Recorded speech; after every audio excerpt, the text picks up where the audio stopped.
The major changes that are taking place in the APUSH new revised curriculum include three areas. First off are the new thinking skills. The second is the area of themes. And the third is what's called the concept outline. What I want you to be able to see out of this is that really this is about looking at things through a new framework. We really are already doing all of this. APUSH has just put this together into a framework of approaching the class from a more thematic level. This lecture will go over those changes and what to expect. The first major skill is cause and effect relationships. Students should be able to differentiate between proximate causes and long-term cause and effect relationships. For example, the Declaration of Independence established a long-term belief in the equality of all human beings. However, it took a civil rights movement almost 200 years later to have that come to fulfillment. The second major historical skill is that of recognizing change and continuity over time. Students need to be able to recognize that there's been a continuous pattern in U.S. history to fight for civil rights. Yet at the same time, there have been very specific changes over time. For example, the changes that took place for the women's rights movements, from Republican motherhood to that of cult of domesticity to the modern feminist movement. A third major skill is periodization. Students need to recognize that historians battle it out over what makes a period unique. In fact, amongst most historians today, it's not all that clear that periods are unique. For example, during the Reconstruction era, most historians up until now believed that there was a clear break between this period and the Industrial Revolution. Now, there's a lot of argument that there's actually huge overlap, and that Lincoln actually began the period of industrialization during Reconstruction. Students will need to be able to compare different events over different time periods. For example, a teacher could have students compare the rise of dissenting groups in the 1960s to the dissenting literary traditions in the 1920s. And the students could look at how the context of economic booms, new technologies, suburbanization, and the fear of communist governments led to these new dissenting traditions. Students need to be able to identify specific events as part of a larger regional, national, or global theme of the time period. For example, a student will need to see that the Harlem Renaissance was a product of the Great Migration of the 1920s. This would allow students to analyze the impact of the migration of African Americans from the South and its impact on African American artistic expressions, rise of an African American middle class, and the effect on a new activist African American leadership for civil liberties. Students must be able to make historical arguments that demonstrate a precise and well-supported interpretation. Students must be able to frame issues in history to see the significance of a time period, event, or underlying historical force. They then need to provide relevant and significant supporting evidence, and they need to be able to weigh between different interpretations. For example, students could debate over the dropping of the atomic bombs as either a national emergency to end World War II or an attempt by the Truman administration to scare the Russians and stop communist expansion into Southeast Asia.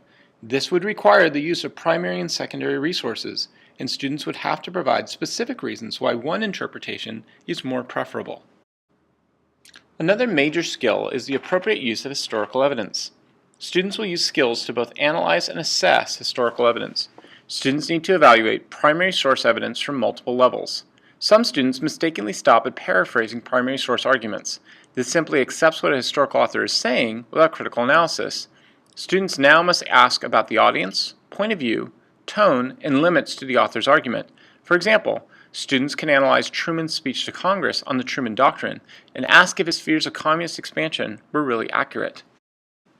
Interpretation is really an all-encompassing skill for the previous skills that we have described.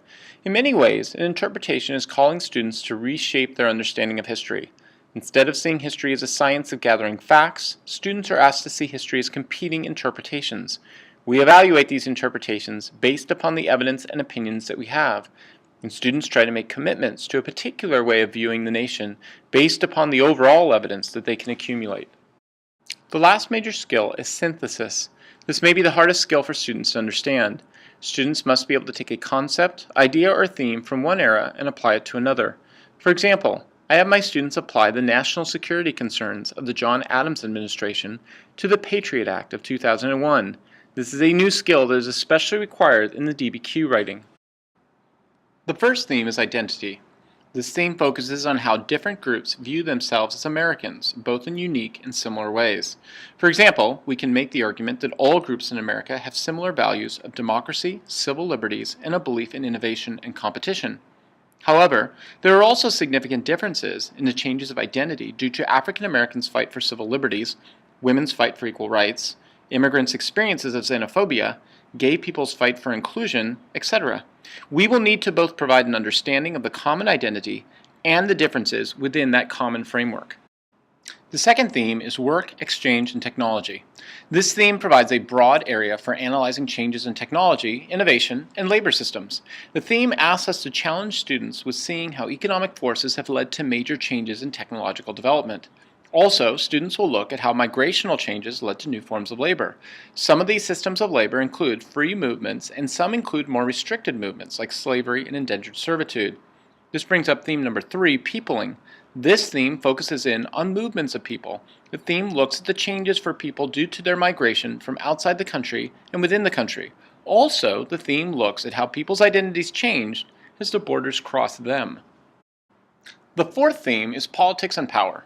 This theme looks at how the institutions and movements of America changed the relationships of power. This theme includes the traditional assessment of institutional politics.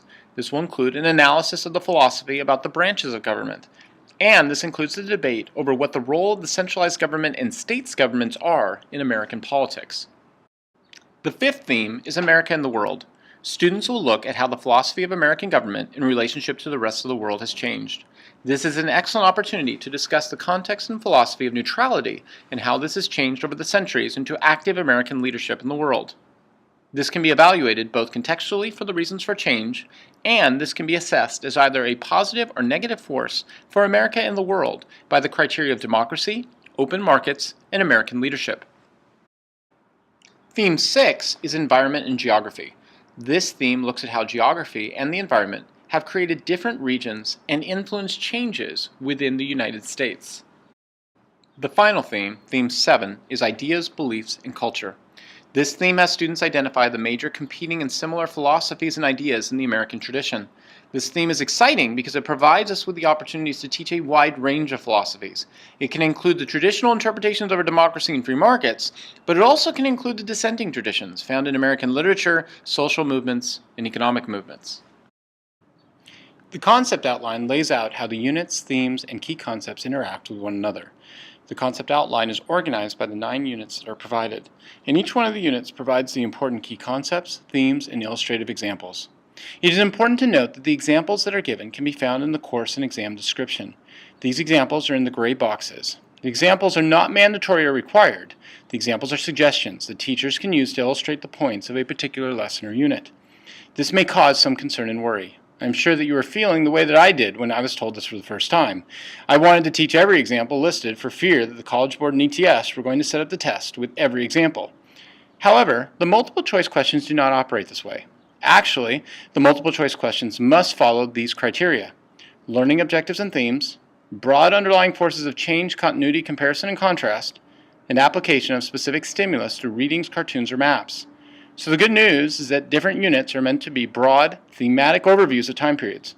Examples are meant to be illustrations for developing general interpretations about context, historical argumentation, and periodization. The changes to the APUSH framework and curriculum have caused a lot of stress and worry to teachers, both veteran and new. I am sure that teachers are worried about the 2 new units at the front and back of the course. And I know that teachers have concerns about the switch in the test towards thematic approaches. Hopefully, this lecture has shown that we don't have to be worried about this. We are already doing most of the changes. The only real difference is that we will have to be more conscious about the changes, and we will need to develop approaches to make the students aware of the thinking skills and themes that they will be using. In this week and the following weeks, we will be developing lessons to help students and one another with both the changes in thinking skills and the implementation in essay writing.